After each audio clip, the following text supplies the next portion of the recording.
மாண்புமிகு பள்ளி கல்வித்துறை அமைச்சர் அண்ணன் ராஜ்மோகன் அவர்களுக்கு என்னுடைய பணிவான வேண்டுகோள்.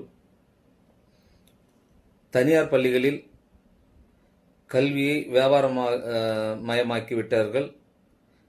கடந்த ஆட்சி காலத்திலெல்லாம் கல்வியை ஒரு வியாபார பொருளாகவே மாற்றி மக்களையும் இந்த இளம் வயதில் படிக்கின்ற மாணவர்களையும் பெருவாரியாக பாதிக்கின்ற சூழ்நிலை ஏற்பட்டிருந்தது.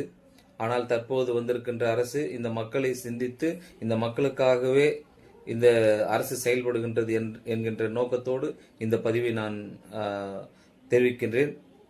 அதாவது எல்கேஜியிலிருந்து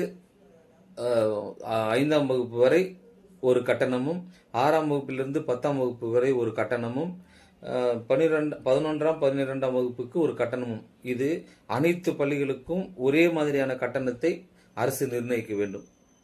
ஆனால் தற்போது இருக்கின்ற சூழ்நிலை என்னவென்றால், ஒரு தனியார் பள்ளி கட்டிடம் எப்படி இருக்கின்றது, அது எந்த இடத்தில் இருக்கின்றது, அதை பொறுத்து தான் கட்டணத்தை வசூலிக்கின்றார்கள்.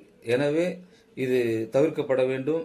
இதனால் பல பெற்றோர்கள், என்னை போன்றவர்கள் குழந்தைகளை படிக்க வைக்க மிகவும் சிரமப்பட்டு இருக்கின்ற சூழ்நிலை இருக்கின்றது. எனவே பள்ளிக்கல்வித்துறை அமைச்சர் அண்ணன் ராஜ்மோகன் அவர்கள் நடவடிக்கை எடுத்து இதுக்கு ஒரு பெரிய முற்றுப்புள்ளி வைக்க வேண்டும்.